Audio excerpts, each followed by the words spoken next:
नमस्कार, ये आकाशवाणी पटना है। अब आप अंशु अवस्थी से प्रादेशिक समाचार सुनिए। पहले मुख्य समाचार। केंद्र सरकार ने सीमा सुरक्षा बल में कांस्टेबल भर्ती के लिए पूर्व अग्निवीरों का कोटा 10% से बढ़ाकर 50% किया। केंद्रीय कृषि मंत्री शिवराज सिंह चौहान ने कहा, विकसित भारत जी रामजी विधेयक से गांवों का विकास सुनिश्चित होगा। प्रदेश में अब निजी साझेदारी से होगा एक्सप्रेस वे का निर्माण। 7 निश्चय 3 के तहत 5 एक्सप्रेस वे बनाए जाएंगे। और पूरा प्रदेश घने कोहरे और कड़ाके की ठंड की चपेट में। अगले 3 दिनों तक राहत के कोई आसार नहीं। अब समाचार विस्तार से। केंद्र सरकार ने सीमा सुरक्षा बल बीएसएफ में कांस्टेबल भर्ती के लिए पूर्व अग्निवीरों का कोटा 10% से बढ़ाकर 50% कर दिया है। गृह मंत्रालय ने इस संबंध में गजट अधिसूचना जारी कर दी है। आरक्षण में यह बढ़ोतरी सीमा सुरक्षा बल सामान्य ड्यूटी कैडर अराजपत्रित भर्ती नियम 2015 में संशोधन के बाद की गई है। पूर्व अग्निवीरों को शारीरिक मानक परीक्षण और शारीरिक दक्षता परीक्षण में छूट दी जाएगी। केंद्रीय कृषि और किसान कल्याण मंत्री शिवराज सिंह चौहान ने कहा है कि विकसित भारत जी रामजी विधेयक किसानों और श्रमिकों के लिए लाभकारी है।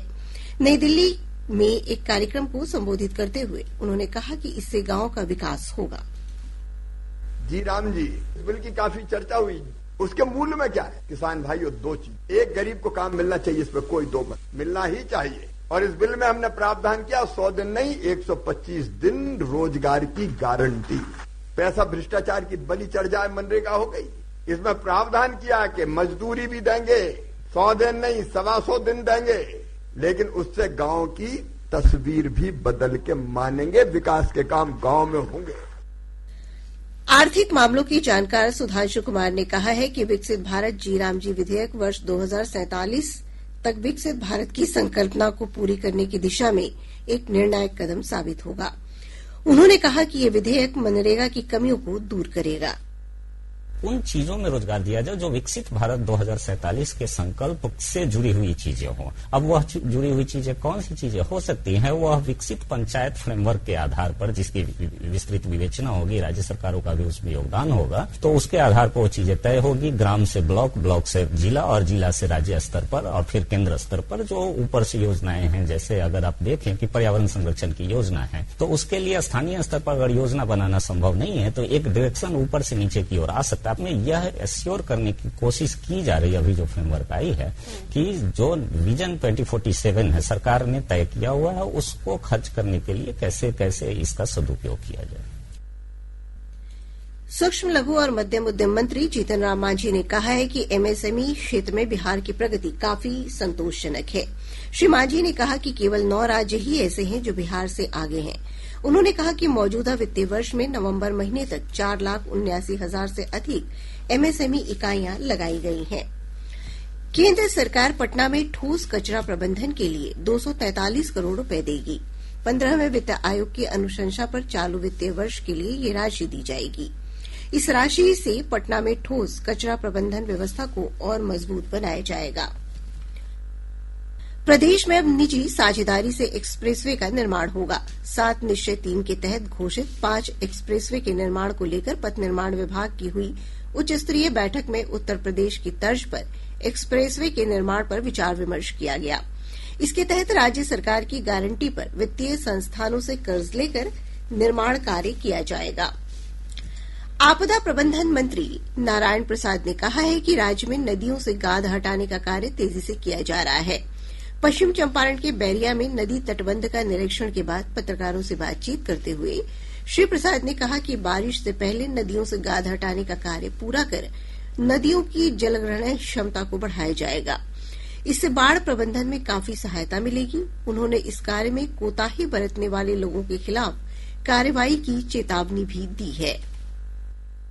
इसमें जो भी खामियां होगी, सभी खामियों को हम लोग देखें और समझें, आज सरकार से इसकी मांग करें और जो मिल गई है उसे हम पूर्ण करावें। आज जो अधूरी रह गई है उस काम को फिर सरकार के पास हम लोग प्रस्ताव भेजें और वहाँ से मंजूर कराकर काम को करा लें। इसलिए कि यही समय होता है कि दिसंबर से लेकर और मई तक काम को करना होता है। यदि सिल्टेशन हटा दिया जाता तो सिल्टेशन हटने से नदी की गहराई बन जाती, पानी का जो बहाव होता वो नदी 5 लाख क्यूसेक तक पानी भी आता तो हमको चिंता करने की जरूरत नहीं होती। पंचायती राज मंत्री दीपक प्रकाश ने पंचायत सरकार भवन का निर्माण कार्य तय समय सीमा के अंदर पूरा करने का अधिकारियों को आदेश दिया है। पटना में विभागीय अधिकारियों के साथ निर्माणाधीन भवनों के निरीक्षण के बाद श्री प्रकाश ने निर्माण कार्य की गुणवत्ता सुनिश्चित करने का भी निर्देश दिया। बिहार विद्यालय परीक्षा समिति से उत्तीर्ण विद्यार्थियों के दस्तावेजों का सत्यापन अब document verification system DVS application software से होगा।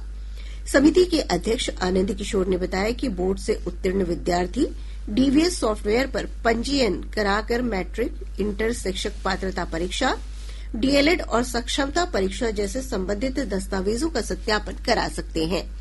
उन्होंने बताया कि ये व्यवस्था 1 जनवरी से लागू हो जाएगी।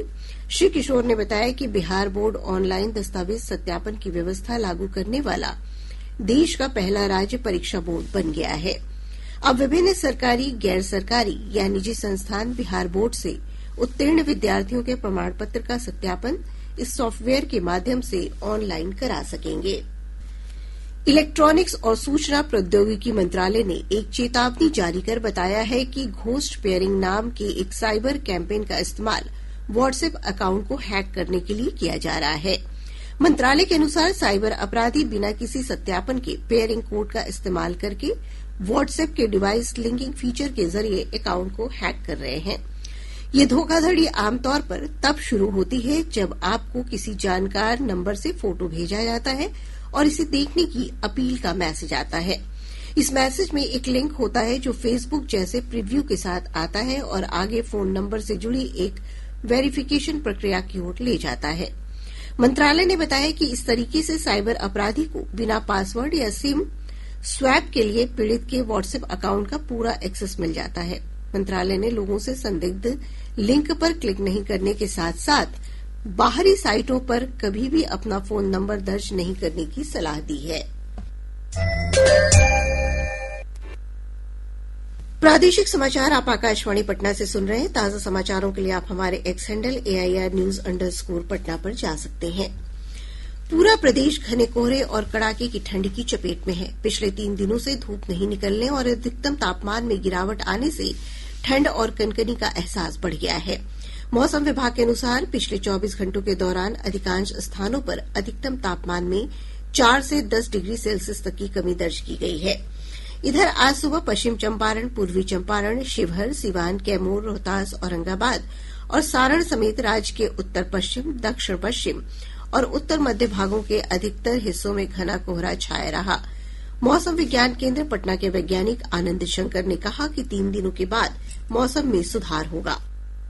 फॉग की सिचुएशन ऐसे ही रहेगी, थोड़ा इम्प्रूव्ड रहेगी अगले 3-4 दिनों तक। जो अधिकतम तापमान है वो करीब 20 डिग्री सेंटीग्रेड से नीचे आ चुकी है। वो अभी कुल मिलाकर अगले 2 से 3 दिनों तक बनी रहेगी। उसके बाद ग्रेजुअल इम्प्रूवमेंट होगा कि मैक्सिमम टेम्परेचर राइज होगी। जो लोगों को जो ठंड का अनुभव है अगले 2 से 3 दिन तक बने रहेगी। फिर धीरे धीरे इम्प्रूवमेंट होगी। सूरज निकलने से दिन के का जो तापमान है उसमें बढ़ोतरी हो सकती।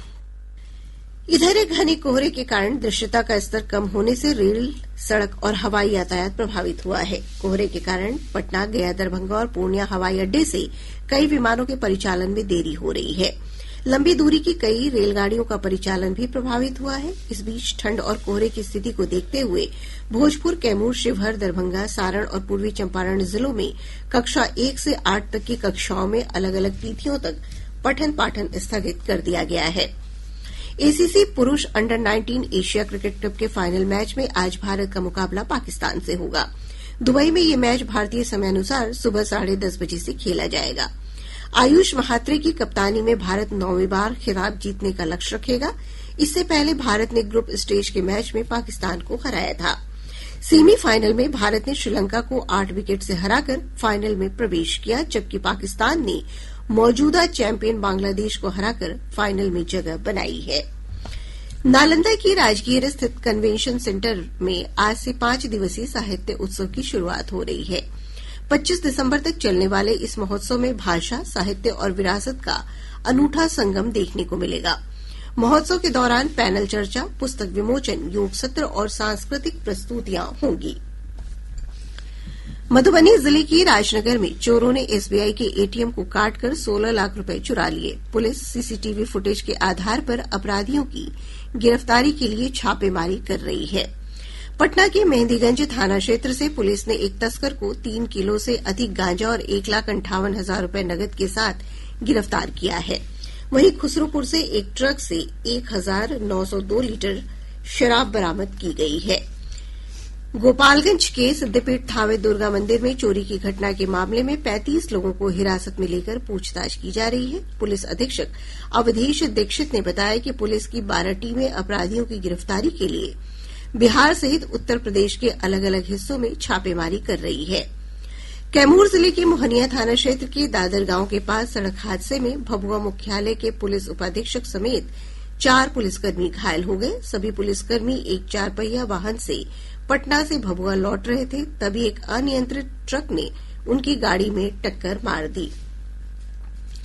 सासाराम जिले के डिहरी ऑन सोन की एक अदालत ने जालसाजी के मामले में 2 दोषियों को 3-3 वर्ष कारावास की सजा सुनाई है। पटना के दानापुर स्थित जगजीवन राम स्टेडियम में आयोजित अखिल भारतीय रेलवे सुरक्षा बल शूटिंग प्रतियोगिता में दक्षिण रेलवे की टीम विजेता बनी है। अब पटना से प्रकाशित प्रमुख समाचार पत्रों की सुर्खियां। आज की सभी समाचार पत्रों ने अलग अलग खबरों को प्रमुखता से प्रकाशित किया है। हिन्दुस्तान की सुर्खी है, ज्यादातर जिलों में शीत दिवस जैसे हालात, 23 से राहत मिलने की आस। दैनिक जागरण लिखता है, विशिष्ट शिक्षक के लिए अंतिम मौका, चतुर्थ सक्षमता का रिजल्ट जारी। दैनिक भास्कर ने लिखा है, बिहार बोर्ड का नया डीवीएस सॉफ्टवेयर लॉन्च, प्रमाण पत्र सत्यापन ऑनलाइन होगा, 1 जनवरी से नई व्यवस्था। प्रभात खबर लिखता है, 31 दिसंबर तक मुख्यमंत्री महिला रोजगार योजना के लिए करें आवेदन, किश्तों में मिलेंगे 2 लाख रुपए, 1,56,00,000 को मिल चुके हैं 10-10 हजार रुपए।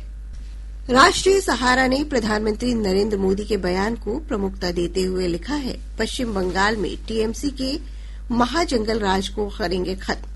आज अखबार ने लिखा है, बिहार के ईशान किशन T20 विश्व कप की इंडिया टीम में। और अब अंत में मुख्य समाचार एक बार फिर। केंद्र सरकार ने सीमा सुरक्षा बल में कांस्टेबल भर्ती के लिए पूर्व अग्निवीरों का कोटा 10% से बढ़ाकर 50% किया। केंद्रीय कृषि मंत्री शिवराज सिंह चौहान ने कहा, विकसित भारत जी राम जी विधेयक से गांव का विकास सुनिश्चित होगा। प्रदेश में अब निजी साझेदारी से होगा एक्सप्रेसवे का निर्माण, 7 निश्चय 3 के तहत 5 एक्सप्रेसवे बनाए जाएंगे। और पूरा प्रदेश घने कोहरे और कड़ाके की ठंड की चपेट में, अगले 3 दिनों तक राहत की कोई आसार नहीं। इसके साथ ही आकाशवाणी पटना से प्रसारित प्रादेशिक समाचार का ये अंक समाप्त हुआ। आकाशवाणी पटना से अगला समाचार बुलेटिन दोपहर 2 बजे प्रसारित किया जाएगा। नमस्कार।